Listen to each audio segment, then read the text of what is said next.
तो तुम्हें क्या लगता है वनराज कि तुम हर किसी के ऊपर चीखते रहोगे, चिल्लाते रहोगे और हर कोई तुम्हारे सामने अपना सर झुका लेगा और हर कोई तुम्हारी चीखों से, चिल्लाने से डर जाएगा? अरे ऐसा तुम पूरी दुनिया के साथ कर सकते होगे बेशक ही, लेकिन अनुपमा के सामने ये सब नहीं चलने वाले, क्योंकि ये वही अनुपमा है ना जो तुम्हारे आगे सर झुकाकर तुम्हारी हर बात को सराखों पर रखा करती थी। लेकिन आज ये अनुपमा तुम्हारी बातों को सुनने वाली, तुम्हारे चीखने चिल्लाने से डरने वालों में से तो बिल्कुल भी नहीं है। और जब बात हो रही है अपने आशा भवन के निवास की, और जब बात हो रही है अपने रिश्तों की, और बात हो रही है खासकर उसके वापस आने वाली बेटी मीनू की, तो फिर भला अनुपमा चुप क्यों रहेगी? जी हां, आज अनुपमा ने भी ना करारा जवाब दे दिया है वनराज को। वनराज का तो मुंह बंद कराई है और साथ में सभी लोगों को यह भी बताया कि अब कोई भी वनराज से वनराज बोले या फिर यूं कहें कि वनराज जैसे कोई भी बंदे क्यों ना हो, अनुपमा से टकराने की कोशिश ना करे, क्योंकि अनुपमा ना रुकने वालों में से ना ही डरने वालों में से। और अब सभी को ना अनुपमा से डरना होगा, क्योंकि आज तक अनुपमा ने सभी के आगे सर झुकाया, सभी के लिए सैक्रिफाइसेस किए, लेकिन आज तक अनुपमा ने अपने बारे में कुछ नहीं सोचा। लेकिन अब अनुज और अनुपमा दोनों ने कस्में खाई है कि अब ये दोनों मिलकर ना सारी दुनिया को अपने आगे झुकाएंगे। तो नमस्कार दोस्तों, आप सभी का स्वागत है टाइम्स ऑफ मीडिया में, जहां पर मैं वेणु कुमार आपके फेवरेट शो अनुपमा से जुड़े एक और अपडेट को लेकर आप सभी के सामने हाजिर हूं। जहां पर आज के एपिसोड में हाई वोल्टेज ड्रामा तो देखा ही गया, लेकिन आने वाले एपिसोड में मीनू का स्वागत करते वक्त एक बहुत बड़ा तमाशा खड़ा करने वाला वनराज। हालांकि वनराज का दूसरा नाम तो यही होना चाहिए कि तमाशा राज, लेकिन कहीं ना कहीं उसका नाम वनराज पड़ गया बाकी वजह से। लेकिन जल्द ही उसे यह नाम भी मिल जाएगा, क्योंकि आए दिन तो वो हर बार तमाशा करता है। ऐसा लगता है कि घर में रहता अपने है, लेकिन उसकी पूरी नजर रहती है आशा भवन पर। और कहीं ना कहीं इन दिनों बहुत बड़ी डील को लेकर भी तो वनराज कुछ सोच विचार कर रहा है, और बेशक ही वनराज कुछ टेढ़ा ही सोच रहा होगा। और जब भी वनराज आशा भवन को देख रहा है ना, तो मानो उसकी नजरों में कुछ खोट ही नजर आ रही है। और वनराज सिर्फ इसलिए ऐसा चाह रहा है क्योंकि इकलौती आशा भवन ही है जिसको वो तोड़कर अपने घर की तरफ मोड़कर अपने इस डील को और बड़ा कर सकता है, जिसके लिए वनराज आशा भवन पर नजर गड़ाए बैठा है। लेकिन अनुपमा को भी वनराज के रग रग से वाकिफ। अनुपमा को पता है कि वनराज की नजरों का क्या मतलब है, वो कहां देखता है, क्या सोचता है, सब कुछ पता है। लेकिन बात इनके बीच में यहीं तक सीमित नहीं होती है, बात तो असली शुरू होने वाली है मीनू की वापसी को लेकर।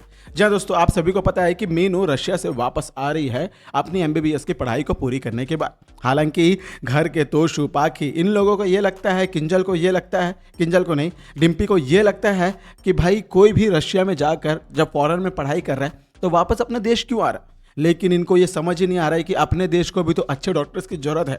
भले ही हम पढ़ने जाते होंगे बाहर, लेकिन मैं तो भारतीय ना, ये बात किंजल सारे लोग बताते हैं।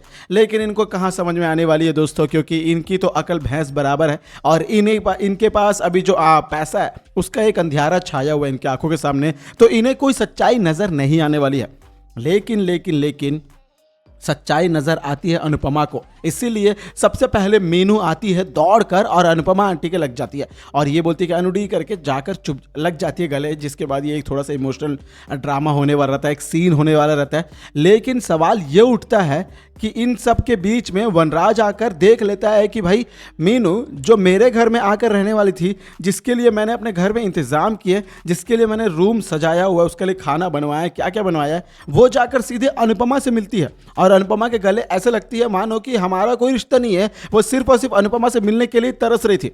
जी हाँ, तरस रही थी भाई, तरस रही थी। तो वनराज तुम भी तो अपना संबंध ऐसे बना लो, तुम्हारे अंदर कोई ऐसा गुण नहीं है, तुम्हारा नेचर ऐसा नहीं, तुम्हारा व्यवहार नहीं है, तुम्हारे पास कोई आना नहीं चाहता है, तो भला वो तुम्हारी गलती होगी ना। लेकिन तुम अगर कोई अनुपमा के पास जाता तुम उससे भी अपना रिश्ता तोड़ लेते हो। लेकिन क्या इस वजह सवाल है कि क्या तुम मीनू से रिश्ता तोड़ोगे?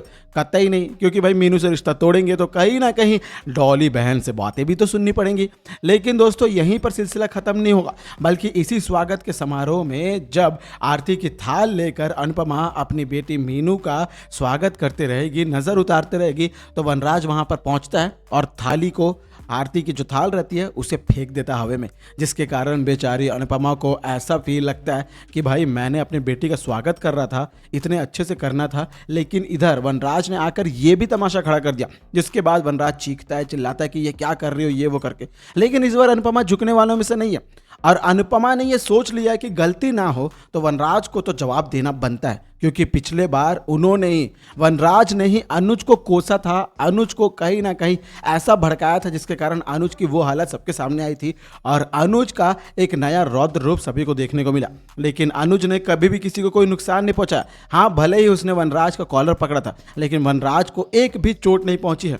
यही बात अनुपमा सभी को चीख चीख कर चिल्लाकर समझाने की कोशिश करी थी, लेकिन कोई समझ नहीं चाह रहा था। सभी लोगों को ये लग रहा था कि हम कैसे बताएं, हम तो देखते हैं अनुज तो भाई ऐसा कर रहा वैसा कर रहा।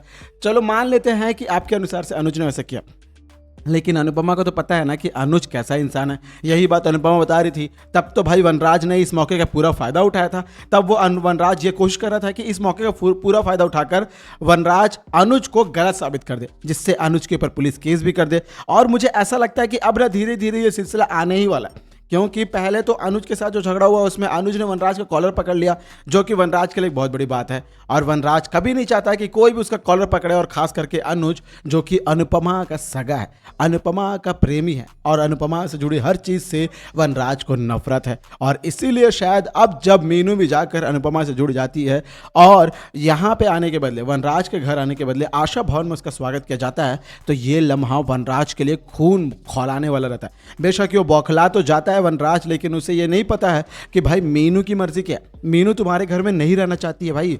मीनू ने इतने बड़े बड़े घर, पैसा वगैरह सब देख लिया।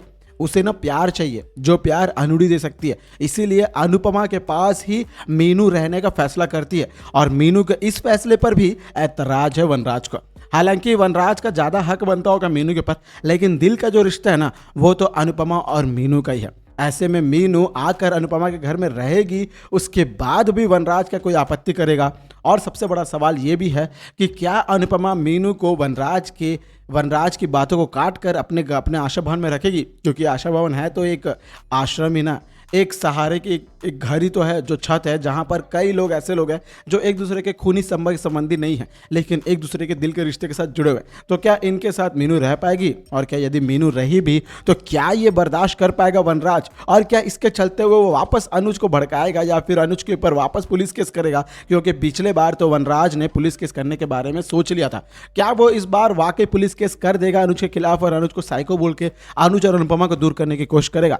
क्या लगता है आपको कि कुछ ऐसा सीन देखने को मिल सकता है हमें? कमेंट के जरिए आपको क्या लगता है ज़रूर बताइएगा। और ये थी दोस्तों आज की खास रिपोर्ट आपके फेवरेट शो अनुपमा से जुड़ी, जहां पर मैं वेणु कुमार आपके पास से अलविदा लेकर आपके लिए एक नए रिपोर्ट को लेकर ज़रूर आऊँगा। तब तक आप ख्याल रखें अपना। Bye bye, take care. और दोस्तों मेरी थोड़ी सी तबीयत डाउन होने के चलते हुए आज जो भी आपको वॉइस का मतलब मेरी जो भी वीडियो की प्रेजेंटेशन होगी वो थोड़ी सी लो नज़र आ रही होगी, जिसके लिए थोड़ा शर्मिंदा हूँ मैं, मुझे माफ़ करिएगा। बेशक कि मैं जल्दी फिट होकर आपके सामने एक अच्छे एनर्जेटिक वे में ज़रूर आऊँगा। तब तक आप अपना ख्याल रखें। Bye bye, take care.